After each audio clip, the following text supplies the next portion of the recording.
Kasi,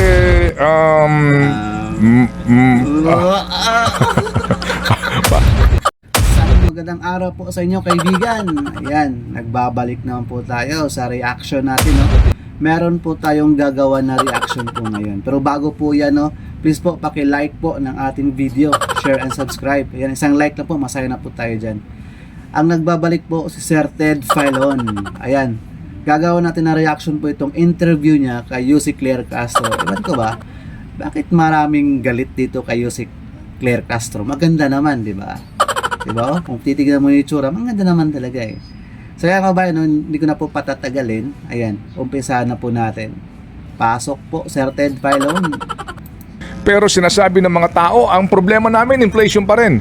Dito sa PNP, bumababa daw po ang index crime, no, ang krimen Iwanaga daw po. O, parang hindi sigurado, no? sa ating kapaligiran, pero napapanood mo sinaksak na Koreano, hinold up, Eh mga kabayan, ha, pagbanggit ni Sir Ted Filon ng sinaksak na Koreano, ngumiti eh, oh. Ayun, oh. Ngumiti si Madam Claire. Bakit siya natawa? Nakatawa ba yun? Yung may sinaksak na Koreano. Tuloy natin. barrel. Yung isang sumakay lang ng, yung isang nagmamasada lang ng tricycle, Rider, pinagsasaksak. Oh, napanood ko rin yun. Diba? In-upload kasi yun ng nakuwang CCTV sa Eskineta. Yung sumakay siya, yung namamasada lang, tapos biglang pinagsasaksak. Humihingi pa ngayon ng tulong eh.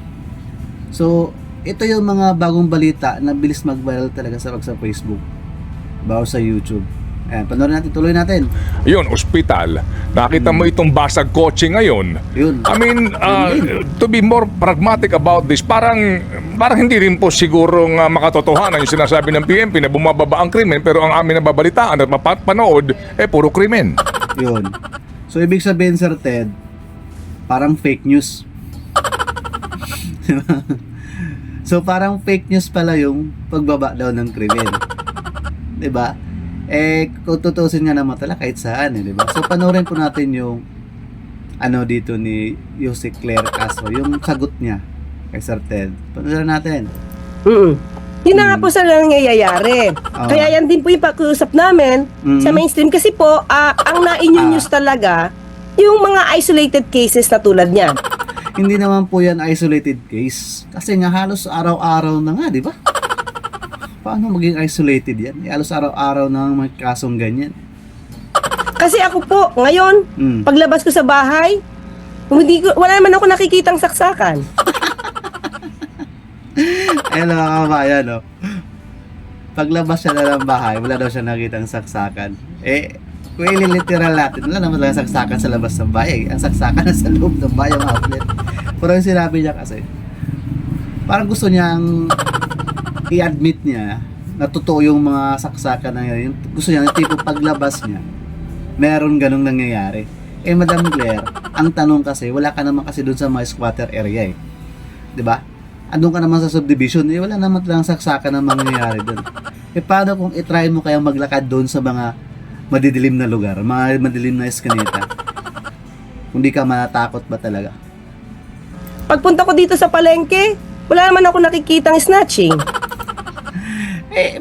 Baka naman kasi namalagay ka sa mall naman kasi, sa loob naman ng mall. Baka supermarket naman yung pinag-aanuan niyo po, Madam Claire. Hindi naman siguro doon pala sa palengke, di ba? Magkaiba naman kasi yung gusto mo mangyari. Mga mayayaman kasi, diba, namamalengke yan sa mga malls naman eh. Hindi naman sa palengke talaga. Bihira lang yung nasa palengke. Madalas talaga nasa mall. Kaya hindi mo talaga mararanasan doon yung may snatching. Yung nasa loob ka ng mall ata. Baka naman, diba? Mayaman kayo eh. Hindi mo ramdam yan. Try mo maglakad-lakad doon sa mga malataong lugar. So, I mean, kung paano ito ipakita sa news, yun yung pumapasok din sa atin. Kasi nakikita natin eh. So, kaya parang sabi fake natin, news. sana nga rin po, maliban sa mga negative na mga news, Negative news, parang fake news yung babanggitin sana eh. Negative news lang eh. makita din po yung ganda ng ginagawa ng gobyerno. Ano ba talagang ginagawa ng gobyerno? 'Di ba? May maganda bang ginawa para dito? Para masolusyonan yung mga itong problema ng ating bansa? Yun yung mga talagang pangunahing problema ngayon eh. Parang biglang dumilim ulit yung Pilipinas na dating lumiwanag na sa panahon ni Tatay Digong. Di ba mga kaibigan? So, yun din po yung pakiusap namin. Sabi ko nga, kung ganyan kagulo, sir, kung ganyan karami yung krimen, siguro talaga dapat na alarma na tayo. Chaotic na yung dating. So, kaya naniniwala Hindi mo po maramdaman yung pinagsasabi niyo po na alarma or chaotic. Kasi nga, baka naman po kasi, pagbaba niyo po, may service po kayo. Pagbaba niyo, diretso kung saan kayo, sa malls ba o sa pinagtrabahuan niyo. Eh, hindi niyo talaga maramdam yung gulong ganun. Ang nakakaramdam po nun, yung mga taong bayan na naghihirap din. Kagaya namin, pag naglalakad kami sa labas, siyempre, kabado kami. Baka may pagtripan kami ng mga, alam nyo na, mga bangag. Diba? ako na bumababa yung crime index niyan. Because, yan po, siguro ang nakikita at nagre-reflect naman talaga. So, siguro, isang tabi natin yung mga nakita na sa TV. Kasi yan talaga yung news nila. Isang beses na saksak, isang beses na buksan ng salamin. So, ibig sabihin, isang beses lang palang saksakan na nangyayari. Ibig sabihin, mga kabayan, isang beses lang pala yung nangyari. Yun, isang beses na nasaksak, isang beses na basag ng salamin. Ano yun? Or binasag yung salamin, news yan. Pero hindi naman lahat ng lugar nagbabasag ng salamin yung mga tao para So, kailangan pala talaga magbasag lahat ng lugar ng salamin. Lahat ng lugar magbabasag ng salamin para maniniwala ka na doon na hindi yun fake news. Grabe talaga to si Madam Claire. Iba ka talaga, Madam Claire. nakaw. Opo. So, paano ho? Oh, Sir Ted, napaupo-upo ka naman sa sagot na yun. Ba? Baka iba naman yung mga banat pag Sir Ted eh. Bakit ganito?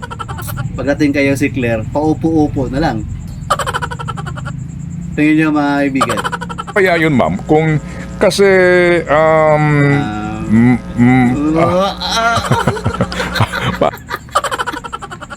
Mga kaibigan, natatawa si Sir Ted dun sa sagot ni Madam Claire. Ulitin natin dito banda. Ulitin natin na dito. Yan. Pakinggan yung sagot ni Ma'am Claire. Ulitin natin. Bakit natatawa si Sir Ted? Yung krimen. Siguro talaga dapat na alarma na tayo. Chaotic na yung dating. So, kaya naniniwala ako na bumababa yung crime index niyan. Because, yan po, siguro ang nakikita at nagre-reflect naman talaga. So, siguro, isang tabi natin yung mga nakita na sa TV. Kasi yan talaga yung news nila. Isang beses na saksak, isang beses na buksan ng salamin, or binasag yung salamin, news yan. Pero hindi naman lahat ng lugar nagbabasag ng salamin yung mga tao para magnakaw. Grabe talaga, oh. Tuwang-tuwa pa habang kapaliwanag, nakangiti, no? Masaya, happy. Yan, happy lang si Madam Claire. Good job, Madam Claire. Happy. Opo. So, paano ho kaya yun, ma'am? Kung kasi, Sir Ted,